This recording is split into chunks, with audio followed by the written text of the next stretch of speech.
Hi, Wes. It's good to see you. Hi, Whitney. It's good to be here. Thank you for hosting once again. You're very Yeah. welcome. Would you mind introducing yourself and then we can hear a bit about where you come from and your story? Yeah, I'm Wes Walker. My wife Sherry did an interview with you several months ago. Man, maybe even a year ago. We live in Helena, Montana. We have two kids that are mostly grown. I, as I was thinking about doing this interview, I thought, yeah, I should give some background. I was born and raised the third generation or so on each side. I don't have a ton of details, but yeah, we go back a ways. And yeah, so I was born and raised in what we refer to as the two by twos now. Sometimes use the faith, whatever. As we talk about this, I think folks will know what I'm Hmm. what I'm referring to. Yeah, we were raised pretty. Meetings were the center of our life. It's whatever happened, making a living and going to school and whatever. Meetings were, you don't miss meetings, right? We Hmm. go to meeting. When I was fourth, fifth grade, something like that, we did have Wednesday night meeting in our home. So that was part of my experience too, as being in a meeting home. Yeah, and I remember being um, convicted, if you want to call it that, at a pretty young age that I needed to get right with God. That part, trying to pull whatever gems we can out of our experience. Not everybody's complete experience was bad within the two by twos, right? And I, if there's any, if there's any praise as a, I don't know if that's a word or not, but I could give them. We did learn about Jesus there. It has been amazing to me as we have deconstructed so many things over the last 4 years ish, more for some. How many people have have um, have not lost faith in Jesus? For those that have, I completely understand. This has been, for some people, it has been utterly devastating. It's not been easy for anyone, but for some, it has been really, yeah, horrifically devastating. uh, Hmm. and I can understand why they may have even gone to the point where they question the existence of God or whatever. It has Hmm. been really fascinating to me how many of us we've taken our faith with us. That's a rock that we can still stand on as we go forth. And we've gone. Many of us have gone a lot of different directions as far as what fellowship we may now partake in or not. But that is that's been very interesting to me. If I was to think about it and predict it 10 years, 20 years ago, I never would have thought that would happen. I would have thought that if something happened that completely shook our faith in the two by twos, that we would all just ditch the whole idea of a higher power altogether. And that has not been true. And I'm thankful. I'm really thankful for that. So I'll give them that. We learned about Jesus, and yeah, growing up, that was a very strong part of our young life. It might have been about third grade or something like that. I began to be really convicted that, okay, this is something you need to do, right? This is something you need to make your own. You don't just get born into this. You do have to make it your own, even though in so many ways there are so many things that we are born into. But I think folks know what I'm talking about. You need to, the conviction to make a relationship with Jesus personal is there's a time for that. So I remember hearing in our conventions and gospel meetings that we would attend that God's time is now. If you hear the call, then you need to answer the call. And of course, that is true. I felt like the call came very loud at one convention. I think this is probably a fairly common experience for folks. Of course, at the time, I didn't talk to anybody about it. I just, perhaps it's partly being the guy, I don't know. It's kind of a two by two thing, also, not to question things. You just obey the call of God to your own heart. But to stand up in a convention tested gospel meeting is like, no, that has not happened. And yeah, and after that, the guilt. dear, it was absolutely dreadful. Yeah, it was really, really bad. It actually caused me some health problems. Looking back, I was like, oh yeah, that attack of appendicitis where I almost ended up in surgery, that was stress. That was spiritually induced stress. Because I thought, okay, well, we've heard all these years, God's time is now. And when it's time to profess, you profess. And I just thought, I kind of missed out on the part where they might have said, where there's life, there's hope. So the way I took that at the time was, you are done for. That's it. So it was fear and it was not my fifth and sixth and seventh grade, about that age range was not fun. Going to gospel meetings and convention or whatever, yeah, not good. I was under a huge amount of stress just because I thought my chance is gone. They can test the meeting if they want, but I missed my chance and I'm done. Very, Wow. yeah, it probably wasn't exactly what they intended, but the ministry, they need to know that's how it comes across sometimes to some people. About the time I was 13 or 14, I began to develop a little bit of deeper knowledge, I guess, maybe a little bit of cynicism. Like, wait a minute, that wasn't the end of things several years ago. God can still call, God can still talk. Because I felt that in conventions and whatever that I was continuously dragged to, so to speak. Actually, I loved conventions as far as that goes. I fully realized for some people that convention was not a fun time. I didn't experience that or see that, thankfully. I did love convention, in spite of the fact that I felt some convictions that I wasn't ready to make good on. But eventually, when I did profess, it was 1980. It was at we were of course I was born in Minnesota, raised in Alaska. That was the first year at the new convention grounds in Juneau, Alaska, 1980. And I did. There were several of my other friends at the time. I do recall that on the Saturday night meeting, I think it was, of convention at Juneau in 1980, I did stand to my feet and made an open profession. And there was a tremendous weight did come off me at that point. Later on, I will get to what I really feel that actually was. But yeah, so I did make a start, if not in the way of Christ, at least in the way of 2x2. And that, like I said, we did learn a lot about Jesus. Come to find out, some of it was patently false, but we did learn that Jesus is the way to salvation, and I did make a start in that, as did several of my friends, as I recall in that meeting. It's kind of maybe a bit of a side note that the one who took the meeting that evening, he turned out to be in the red box, shall we say. He ended up several years later being the one that baptized me. As a bit of a side note, a bit of a rabbit trail. Some have felt a real conviction to get rebaptized when they have found out such things in their past. I didn't feel that the person didn't really feel, even though it's kind of interesting and had made me scratch my head a little bit. The person through whom I profess, so to speak, that baptized me, I don't really feel at this time that really had all that much to do with them.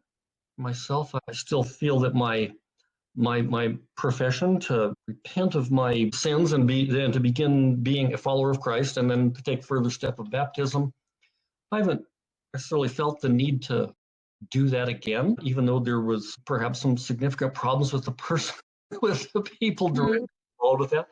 But I do understand that's been an interesting point of discussion and conversation with others who have gone through similar things. And some have felt the need to be baptized again, and that's wonderful. Want to do that. Then, yeah, that was, I was 13 or 14, I guess, when that happened. 14. And yeah, so it wasn't too long after that. Well, a few years after that, of course, I graduated and I moved out of the state. And I remember some little anecdotes about being a professing person in Alaska, as it were. And then I moved to Washington. And there were some things that I just thought they were just kind of insignificant details or whatever. But as trite as they did seem, there's a reason that I remember them. One of them was this. When we were growing up in our area, we were told that the truth was the same, the world around, right? So we assumed that all the things about the form of the fellowship, so to speak, was going to be the same around the world. They would hold meetings the same way. Everybody would dress absolutely the same way. That all the do's and don'ts, even though we disavowed, the ministry tends to, oh, they disavow the do's and don'ts, right? That's the spirit. Interesting how the spirit has told all the women to wear skirts that were below the knee or whatever. You know what I'm saying? It seemed like the spirit didn't speak quite as loudly about all the men wearing ties all the time. We often did, but sometimes we just didn't necessarily, and might have felt a little nudge here and there, but that was better than the tightness around the throat. But I digress. When I moved to Washington, I was having just a conversation with someone, and they about Christmas, where I grew up. Christmas, we just didn't do no Christmas, right? There was no Christmas trees. We did eat presents, whatever, but it wasn't for Christmas. It happened to be December 25, but it wasn't for Christmas, right? But Christmas trees, no. We might we would hang the picture of the that we drew of a Christmas tree on the refrigerator. That Christmas tree, there was said those verses in Isaiah about decking the tree with silver and gold. No. I moved to Washington. I found out there was there were some folks there, and the workers had actually told them, if you want a Christmas tree, just have it. I was like, wow, I was completely floored. That is a guideline that has been followed in quite a few different places. Some places are like, absolutely not, and some places are, yeah, it's probably fine if you want it. Same thing with Halloween. We didn't do no Halloween. Catholic. It's okay. It's for the kids. And as insignificant as that seems in some ways, there's a reason we remember those things. Yep. So it was about that time as I was attending convention, and then the call to the work came, right? And we've heard that many people, we've been told that all young people that are not married and whatever should, at some level, feel the call to the work. Well, I felt called to work all right.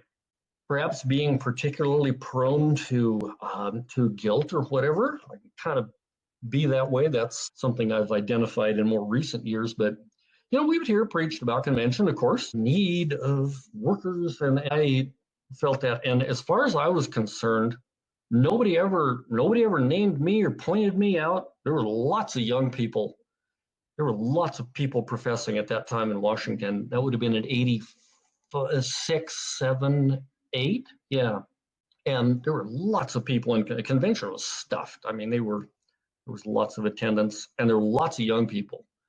Lots of people going to the University of Washington. And so, it wasn't, they weren't pointing at me, but I felt like the Spirit was pointing at me. Well, I wasn't exactly ready for that, as you can understand, because the conditions of being a minister, being in the 2x2 is not an easy thing. So, and as we have learned in more recent years, it's actually the things that are required of them are a doctrine of the devil. The scripture is absolutely clear about that. It's like, why don't we see this? Well, I'll tell you why it was. For me, because I was lazy. I didn't want to look at the actual text. We were always told, we're going to preach this in gospel meeting about it. You go and look it up for yourself. I felt, well, if they're going to preach that sincerely, man, I guess they don't have anything to hide. I'll take their word for it. And I did read and things, and that's part of the deal, and that's fine. But anyway, So I did feel the call of the work. Yeah, I might as well have been hit by a bolt of lightning. I don't know if anybody else saw it. I was sitting in the far corner of the convention tent, but that's what it felt like. Like, yeah. And Mm. I wasn't digging that. So years went by and the struggle continued because at that point I had, even though I had moved away from home, I was a dedicated too. But as far as I knew, that man, that was the one. It was the one true way. We'd been raised that way, and the evidence that I had been that I had experienced seemed to me to back up what we had always heard. Right? It seemed to work. Come to find out, that's not necessarily the best measure of success or of what is right. But anyway, so I Mm. moved back to Alaska, and at that time I had several years in Washington. Went back to Alaska, and this was still quite dedicated to meaning. You know, I knew where my salvation was, and still actively participated in meetings. Went to convention. Look forward to convention every year. You know, that was I still miss convention in some way. Mm. Anyway, that's a fairly common experience, at least the singing. But Mm. I don't think I could deal with any of the preaching anymore. But the singing, but Yeah. yeah, I was very still quite dedicated, but I still very much struggling with this idea of going into this, selling all, and going into the work and not being married. And it's like, yeah, that ain't.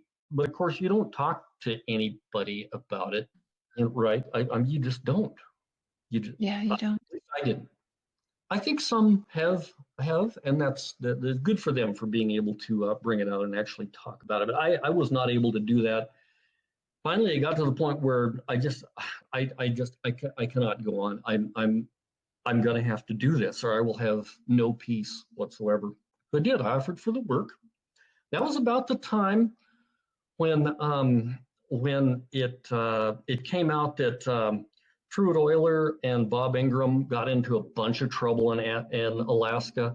Anyone who's listened Mhm. to, I think Dan Pierce was there. He has a Yep. of those details that is amazing, and I think he went into that some. Yeah, it was about that time. But in spite of that seeming to maybe split the church right in two, my call to go into work did not waver or go away whatsoever. And I just took that as a further sign that the Holy Spirit was putting its seal on me, that was really what I was supposed to do. I offered for the work, and it was about 4 months later, they did have me move out of state. I moved back to Washington at that time. Sidney Holt was the overseer. I sold everything, moved to Washington, and was in the work there with Dean Brewer, first year. Mm. And I got to say, I have racked my brain to see if there was something. I don't tend to be, at least I wasn't then, I don't tend to be a very cynical person. Dean had been in Alaska. He was in our field a couple times as I was a young person. I thought, as near as I could tell, he was a cool guy. Yeah, he was great, man. He went out hunting with me and fishing and stuff. He was just a regular dude that happened to be in the work. And even when I was in the work with him, I only ever remember us as far as gospel meetings and whatnot. We preached Jesus. That was it. And he didn't talk about any of the peripheral kind of rules and regulations that sometimes make their way into it. I mean, it was Jesus. That was all. I it seems strange, but I feel that I kind of learned that from him. And in spite of what has happened down the road from that, um, that part was good to focus on Jesus. Now, like I said before, we've learned some things about him that were about Jesus that were not necessarily correct. But as far as the gospel being about Jesus, that was what we preached in the gospel meetings. We didn't get into any other stuff. Nor did I see while I was in the field and looking back, there were a number of people in the field. This was in the Tacoma field at the time.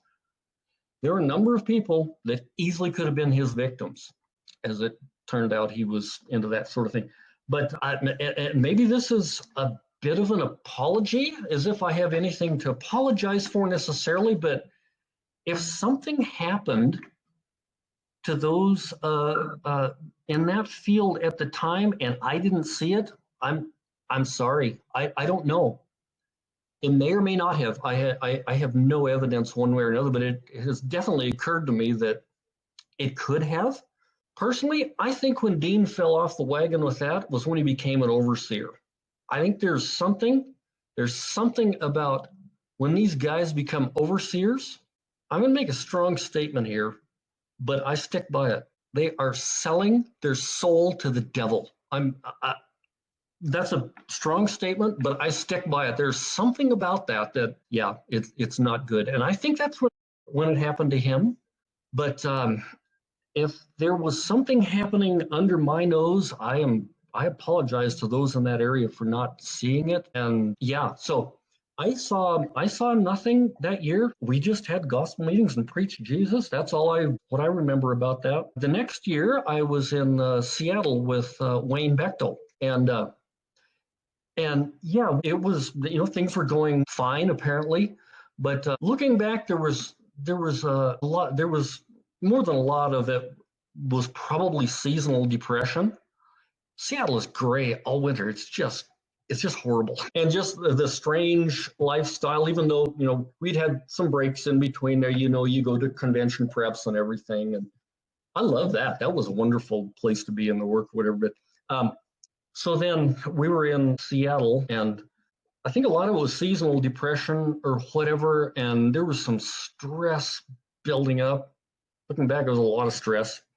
And I had a phone conversation with my brother about how I felt like I was just about to go completely nuts. He was in Alaska at the time. We're getting you a ticket. Just come home. We'll figure it out later. Just come home. So I felt terribly guilty. I'd let a whole lot of people down, but it's like I cannot handle this for one more minute. I'm going to lose my home. So I did. I came home. Interestingly enough, my parents, they come back home. I went back to work for my dad, and whatever, that was great. And so I had that stability. It has been interesting to realize that many, many, many people, not some I had a chance to think about, I guess, have not had that landing place.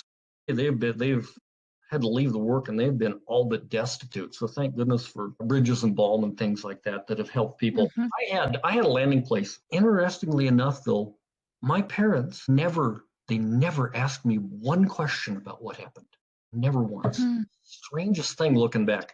And I was fine with that. It never occurred to me at the time that they should. They're like, I didn't want to talk about it or confront any of the reasons that it might have gone that way at the time. And I never went to, and I never even went to meeting for like a year and a half. Okay. Workers in the field, they kind of gave me space and didn't really pressure me about that, even though I knew fine well I'm supposed to be going to meeting, right? If you're going to be saved, you got to go to meeting.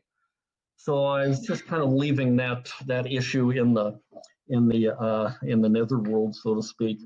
Like, okay, well, I don't feel that I have completely left. I haven't left faith, but yeah, I'm not going to meetings. And then finally, the sisters in the field at the time, we just had lunch together, and they said something to the effect, would you feel welcome going to so-and-so's for Sunday morning meeting again? I think they would welcome you, and it would be okay and whatever. And they're really quite kind about it. Ann Baylor, that was Ann Baylor. I think, yeah, I think I would probably be ready for that. So I did. I started going to a Sunday morning meeting again. Mm-hmm. And I got to the point, like the thought of going, we're still single, kind of going back into the work. It's like, no, I just couldn't go there. It's like, even though I felt terribly guilty about not, because that was your calling. You were called by the Holy Spirit, and that's just what you're supposed to do, and that's flat, right? Well, guilt notwithstanding, it's like I can't do that. So my brain is gonna fry. So I didn't do that, but I did get going to meetings again. It was about let's see, when would it have been? I moved to Seattle in 1990. That would have been in 96. I believe I moved in 96. I was in the work 2, 3, and 4 in Washington, back to Alaska for, and then I moved to Seattle again, got a job. And that's where I met my wife. That's where I met Sherry. She's actually Canadian, but we Mm-hmm. bunch of someone had organized to get together a bunch of older singles, which was cool. But she was living in Vancouver at the time when we met, and so that triggered a whole extra level of guilt feelings because now it's bad enough that you're not answering your call to be in the work like you're supposed to, but now you're thinking about getting married. That will talk pretty loud sometimes. But it's like there's two halves of your brain. I think most people experience this at some level. Like there's no way that I can go back. I need to go forward with a normal life and what would be considered normal to most people at least. And so despite I forged through the guilt, and Sherry and I did get married, and uh, and we moved back to Alaska at that. When was that? 2000. Interestingly enough, Dane Brewer was in our field again. By that time, he was the Mm-hmm. overseer of Alaska. Right, he'd moved up the ladder and he was the overseer in Alaska. And so we got into, she came from a very strong professing background too in Saskatchewan. Some of you may remember her story. As a bit of a side note, when we were dating, or at least when we were early married, we're looking at each other's photo albums, right? I remember seeing a picture of her. She would have been in about fourth grade, and she was wearing pants at school. And I remember it was kind of like the whole Christmas tree thing from back in Washington. I remember just being like, "What? You were allowed to wear pants to school?" I couldn't believe it. It's like, because I mean, the girls in the town that I grew up in, small town in Alaska, is like that was not happening. Girls did not Mm-hmm. wear pants to school. I mean, that was not happening on a bet. But here it was normal for them. Like, wow, okay. So I just kind of stashed it. It's one of those little anecdotes that doesn't seem to amount to much, but there's a reason you remember them. Years went by. We had a couple kids. We ended up having a meeting in our home, and at one point we actually had a meeting in our home in Anchorage, and then we moved out to Palmer. That's where we met Richard and Carrie Day. They're dear friends. They're great folks. I appreciated his interviews that he did with you the other day. Mm-hmm. We had Wednesday meeting in our home in Anchorage, and then we moved out to Palmer, and went to Mm-hmm. meeting there until we moved from Palmer to Helena 10 years ago. There was a point, and Sherry would agree, that maybe when we were 30 something, that going to meeting, the whole routine, the whole hamster wheel of it, it's like to know Jesus was one thing. Um, to have a relationship with him was one thing, but this whole this whole thing about the schedule was a little bit. It just seemed a little more grueling than it really probably should be. But when you're in the one true way, and the workers preach that you really need to be in meeting, even though that the strictness of that had kind of gone away somewhat. They weren't quite as vociferous about it in meetings. But going back to when I was a kid, I remember there's another thing that I remember from convention when I was a kid. I remember it being here preached from the platform. Unless you are near death, you be in that meeting. I don't know if others heard that. I bet Dan Pierce did. I think he was there. Mm-hmm. He may well remember that. It's like you don't miss meeting for nothing. So that's part of our DNA. It's just what you do when you're in the one true way. And if it's the one true way, well, you do everything that is necessary within the one true way. But there's some questions that come up. And of course, I feel guilty about them. You don't want to be asking questions, right? Because a questioning Yep. Christian is a questionable Christian, right? But yeah, it began to be a bit of a grind. But we kept up with the grind because we want our kids to be good Christians too, right? That's by any Mm-hmm. measure, that's an honorable thing, and they did profess at the appropriate time, and so forth. So that brings us to uh, in so we lived in Palmer for like 13 or 14 years. Moved to Helena 10 years ago. Of course, it was about how long has it been now? 5 years, 4 years, something like that, when Brewergate hit. Sherry says that she knew. She knew when she heard that something big and bad was happening. She knew. She knew what was happening. She was she Yeah. said she was almost certain that it was Dean Brewer and that it was a sexual abuse thing. That's something that women are amazingly intuitive. I tend to I don't like to think like that, but part of that's a guy thing, and it's partly me wanting to just see nothing but flowers and sunshine. But anyway, Mhm.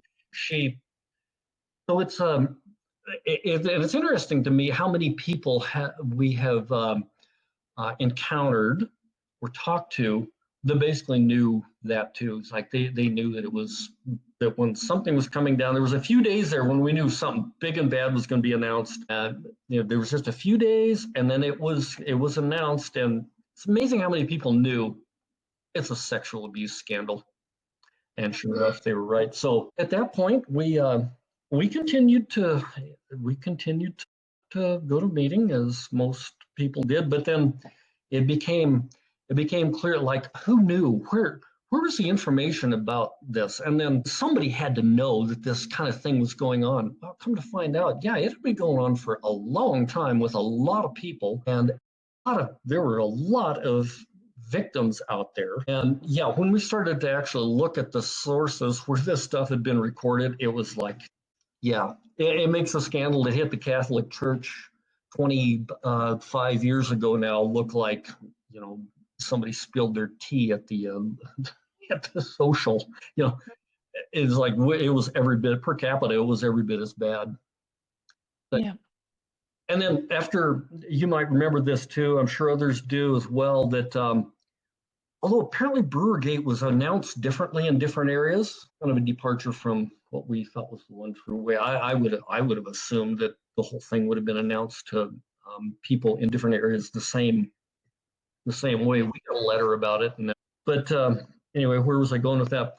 In spite of so when we began to, it's like okay, there's got to be more to this. There can't be just one. And of course, it wasn't but days, and we learned about this person and this person, this person, and pretty soon, Cynthia's work we became aware of Cynthia's work and all the people that she had. It's like this, yeah, this thing is.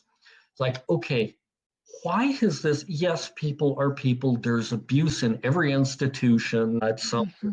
okay, but why has it been dealt with the way that it has, or not, as the case may be? Um, and why has it seemingly been allowed to just propagate? Users get in trouble, they get busted, and they get sent to Argentina or the Philippines or Taiwan, or whatever, or other Mhm. states, and they just move them around. It's like wait a minute, would Jesus do that? He was about Mhm. caring for the children. He suffered little children to come unto me and forbid them not. It's because it's safe there. But here, within the one true way, they're required. The people that have been victimized are just required to forgive and forget and be done with it. And in many cases, they've required, if they want to remain professing, and if they got to be saved, then you got to remain professing, right? They got to go to meeting with that person that did that to them. It's like it's Yeah. one of the things that I have noticed about this is, and I see this not just among the 2x2 organization, but in the world at large, there is a deep misunderstanding about what happens to victims when they experience this stuff. It is Mhm. deeply, deeply damaging. And yes, some people may have different levels of scarring because of it, but it is damaging at levels that those of us who haven't experienced, it's difficult to comprehend. We just dismiss Yeah. it. And you see this in the world at large. The tide is turning, but people are becoming more aware of the psychological effects. But generally speaking, they're like, yeah, people don't understand Mhm. how bad it is, and that includes many of the workers. They just don't understand why people can't forgive and move on. That was in the past. Okay, that was really, really naughty. They shouldn't have done that to them, but we need to just forgive and move on. And that's as damaging perhaps as what originally happened. So yeah, so when we began to look at the ways in which this had been handled or not, it gave us questions about, is this the way God would want it? Is this the one true way or not? So then It's not very long when you start looking at some different sources, which were specifically prohibited before, right? You don't go Yeah. on no internet. I remember Scott Rusher telling us, why do you people always have to go directly to the internet? It's like, well, because that's the only place where people have recorded what has actually happened, Scott, including the things that you have done. So we started looking at other sources of information about theology. Who is Jesus? Right. uh, who is Jesus, and things like that. And it wasn't too long, and it might have been. I think I might have continued going to gospel to meeting Sunday morning and gospel meeting for maybe a couple years. But it's been a year and a half, maybe almost 2 years now, and I haven't gone at all. It's like I.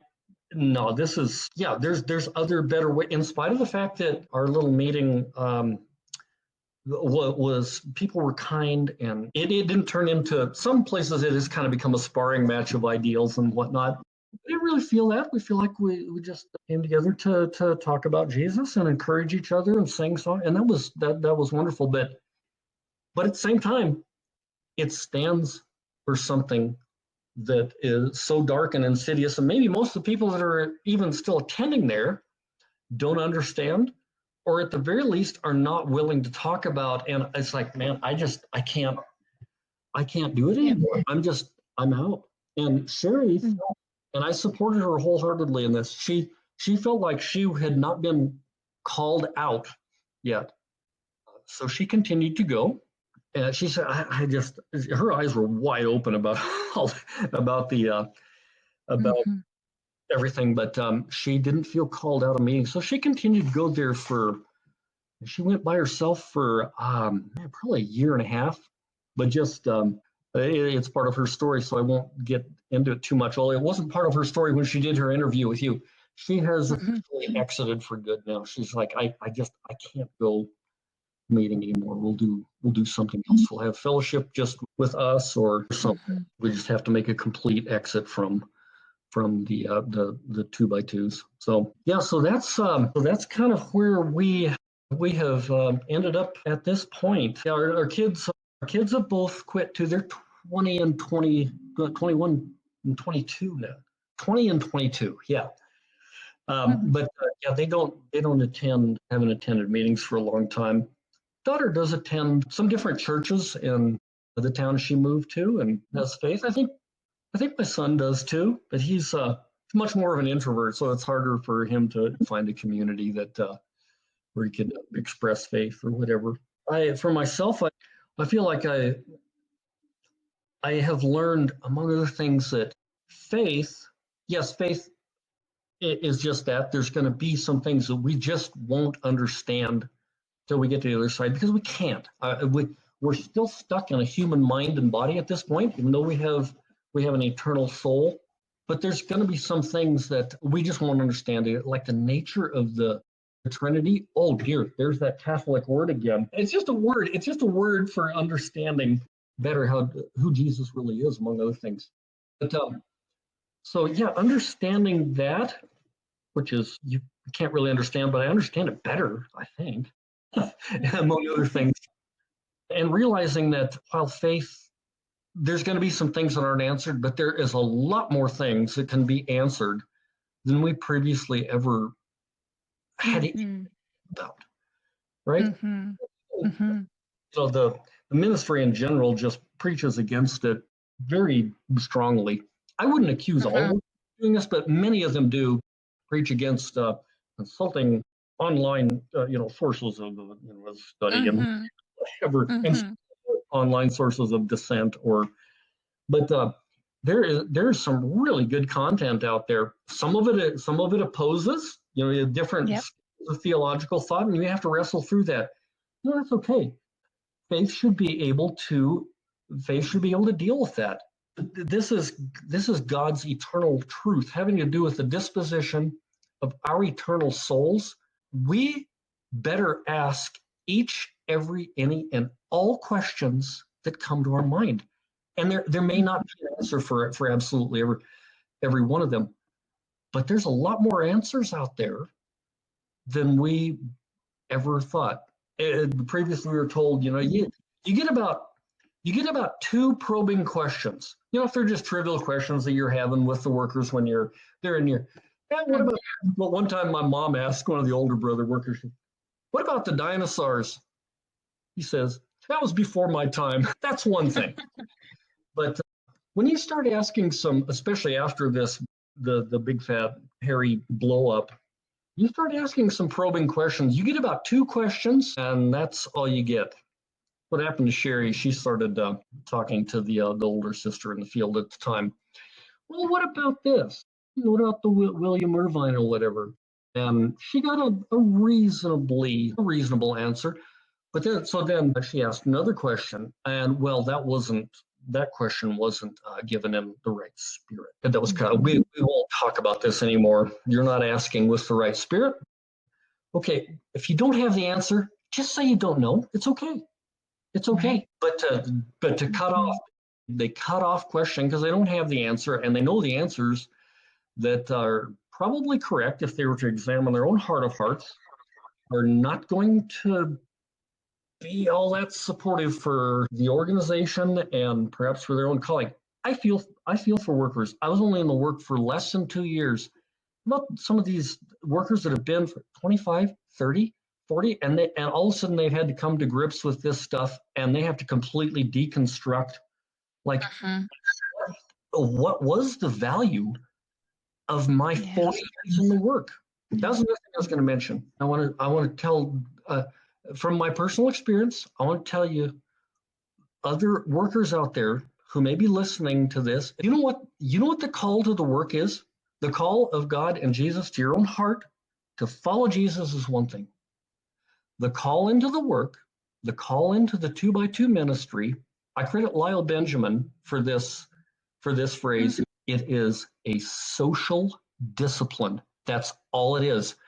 God may have a call for you to serve others and to minister and everything, but the so-called call into the work, that's a social discipline. The pull of when young people who are in college and whatever, they don't have anything else going on, in a group of 2,000 people at convention, and this is preached about the need of the harvest and everything, come to that conviction or whatever, that certain have fit. Some people have not felt it at all, and that's good. But for me, Lyle Benjamin mentioned this a while back, and it's just like, it was just like the lights came on. It's like, yes, that is, because I've wrestled with that for a long time. Okay, so you were called to the work, and you couldn't make it, and then you went and got married, and so what about that? And I've struggled with that for a long, long time. Yeah, that's all it is. To serve is one thing. To give your life to Jesus is one thing. That's wonderful. That and the call to serve, to help other, well, that's a command of Jesus. But the call to the work is nothing but a social discipline, and it can help people find a way out if that's what they're supposed to do, or find other ways to serve. I hope that helps them. But that really kind of turned the lights on for me as far as what to do with the call to work. Does that correlate to what you were saying earlier about, you said you would touch back on this idea of the relief and the peace that you felt after you made your choice? Does that follow in the same vein? I think yes, because if not for being taken to convention and gospel meetings regularly, I've thought about this a lot. Many people probably do. If not for having been taken to gospel meetings and convention regularly, and then maybe having sat in a gospel meeting where they test the meeting, right? During the last line of this hymn, anyone who feels this call, they can stand to their feet. That's a social discipline too. There's a social discipline there. And some people have said that they really knew absolutely nothing about Jesus, and they profess strictly because of that. I think for many of us, there was certainly that part of it. Because what I was going to say is, I might not have even thought that much about Jesus if not having been sat in that meeting and whatever, or many meetings like that.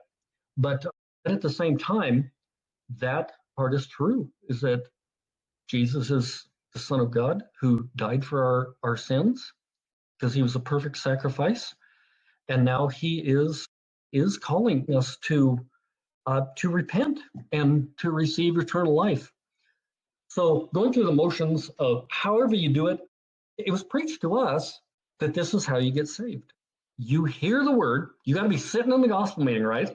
It's got to Mm-hmm. be right. The sound waves are physically hitting your ears, not through this computer either, right?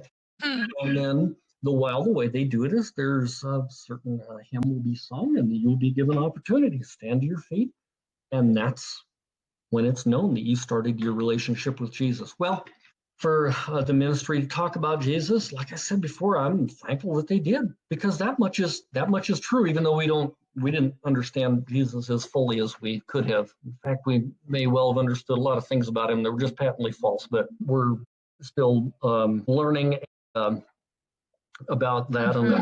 that's wonderful. Yeah. Yeah. So I that's where really I'm. appreciate Yeah. your thoughts on that. A lot of people and a lot of all of us have had those questions and those thoughts Mhm. about like, what does all this mean? What do all the feelings and the callings and the convictions? How do you make sense of a lot of that? And I like how you've mentioned a couple of the other stories that have been shared with me as well. And I'll link to them on CCF in the article, because Cool. listening to Sherry's conversation along with yours is like a beautiful companionship, and listening to Richard and how that plays into your Yeah. story, as well as Dan Pierce. They're worth listening together because there's so much similarity and overlap to a lot of our stories and experiences. And I love hearing yours added to that as well. Very welcome. I just have a little bit of an outro if we got a couple more minutes. So right Sure, of at this course. point we're not we're not really doing fellowship per se, although that's not really true. Sherry, for a while now, has been doing a BSF, Bible Study Fellowship, which has been really interesting. I'm going to start doing that with her this fall. But as far as going to a church, we're not really doing that. I play music, and some of the guys and most of the guys in the band are also devout. Invited us to play worship music at his church. I've done that several times, and that has been really nice. As far as getting regularly involved with an institutional church, that's hard to imagine right now. I just feel too cynical about it, even though there's been some wonderful things about some of the churches that we have attended once or twice just to see what's going on. I do the music part of it. That has been nice to be able to participate in that, and we do still meet together semi-formally with some other recently departed two by twos, and we study a chapter every couple weeks on Wednesday evenings, things like that. So That sounds nice. that's what we do for now, and we'll see what happens. Yeah, yeah, I Yeah, really appreciate it. There's just so much of your story that it's so nice to hear your experience, and so much of how you have thought about and experienced and looked back at your experience so that you can share with us that process of figuring some of those things out. And I know it'll help because it's been helpful yeah, even to listen to today. I appreciate that. yeah. Well, thank you, Whitney, for doing these interviews. I hope there's many more. Yeah. I look Oh, forward I to them. appreciate it. Even Thank though you I so haven't much, listened to Wes. all of them, you have so many of them out there. But yeah, it's Quite a really few of good. them. Yeah. Yeah, Take care. yeah. All right, we'll see you. Yep.